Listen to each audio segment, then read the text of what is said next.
समस्त ग्रामवासियों, धर्म प्रेमियों, सत्संगी प्रेमी जनों,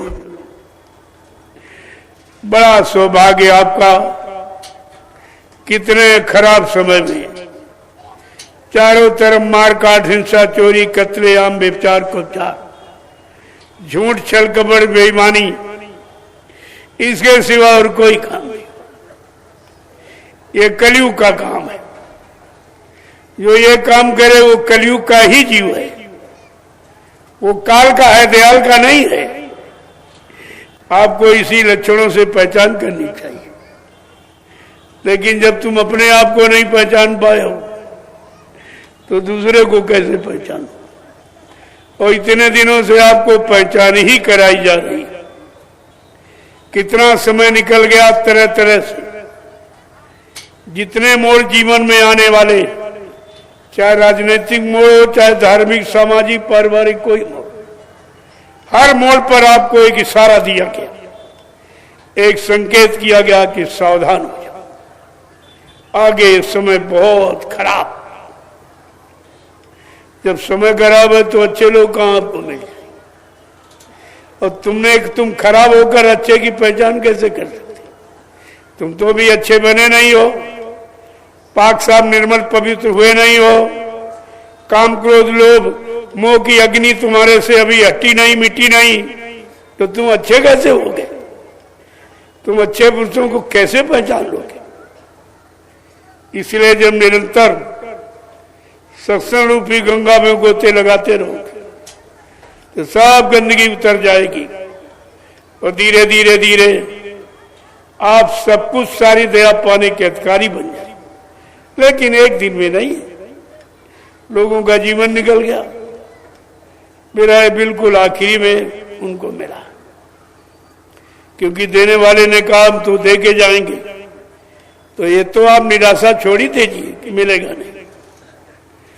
अभी तो इसलिए कि दे दिया जाए, तुम्हारे में क्षमता बर्दाश्त की नहीं।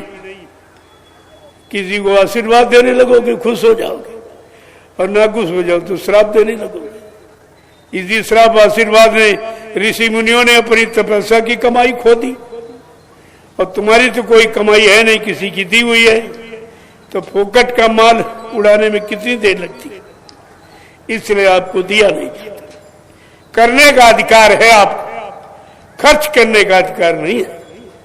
जो भी आप करोगे 10 मिनट, 15 मिनट, 20 मिनट, वो रोज का रोज तुम्हारा जमा हो रहा, लेकिन खर्च करने का अधिकार नहीं है। उसी जमा पूंजी से गुरु आपका सहयोग कर देगा। उसी पूंजी के द्वारा आपका सहयोग कर दिया। ऐसा मत सोचो जो तुम करते हो उसका कोई लाभ नहीं, लेकिन तुम्हारे में बर्दाश्त क्षमता नहीं है। तुम जिस पर खुश हो जाओगे, आशीर्वाद दोगे, नाराज होगा, श्राप तो इसी श्राप आशीर्वाद में सब खर्च हो जाएगा। क्योंकि तुम्हारी कमाई भी नहीं है, वो तो गुरु का दिया हुआ नाम धन है। तो कहा तुम्हें कमाई करने का अधिकार, लेकिन खर्च करने का अधिकार। और यही बात आपकी समझ में आई नहीं अभी तक। तुम समझते हमारे पास कुछ होता, हमें दिखाई देता। जब है नहीं तब तक तुम टिक नहीं पा रहे हो। कहीं इधर, कहीं उधर, कहीं उधर, सब जगह मुंह मार रहे हो। तो फिर अगर कुछ दे दिया जाए तो फिर तुम सब कुछ अपना बिगाड़ लोगे। और इसलिए जानकार कभी ऐसी जानकारी करके जीव को बर्बाद होने की तरफ नहीं ले जाता। और तुम अपनी मनमानी से दोष लगाकर गुरु पर कहीं चले जाओ तो तुम्हारी सोच है, उसके भोक्ता आप बनेंगे। तो ये सब जानकारी आपको रखनी चाहिए। मैं उतना ही अब सुनाऊंगा जितना तुम हजम कर सको। पहले मैं 5-5, 6-6 घंटे संदेश देता। मैंने देखा जब 60 साल सुनाया गया मथुरा में, तुम्हारे पास एक भी वचन नहीं, तो ये तुम 5-6 घंटे बोलो क्या सुनो? तो मैंने इस समय को विराम दे दिया। 1.5-2 घंटे बस संदेश देता हूं। लेने वाले ले लेंगे इतने में ही, और न लेने वाले उनको रात दिन सुनाओ तो नहीं लेंगे। तो आपको बड़ी समझदारी के साथ रहना है, नहीं तो तुम जानो तुम्हारा काम जाने। हमारा कोई नुकसान नहीं हो तो आपका नुकसान, आपका नुकसान न हो, यहां आए हो इसलिए मैं इशारा कर देता हूं, बाकी हमको इशारा करने की भी जरूरत है। आए ना होते तो मैं क्यों कहता।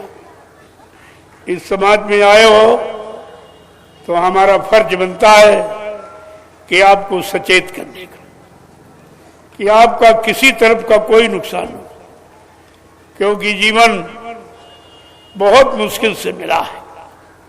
करोड़ों जन्मों की तपस्या, करोड़ों जन्मों के पुण्य, करोड़ों जन्मों की सेवाएं जब आपकी एकत्र हुई तब ये मानव जन्म का सौभाग्य आपको मिला है।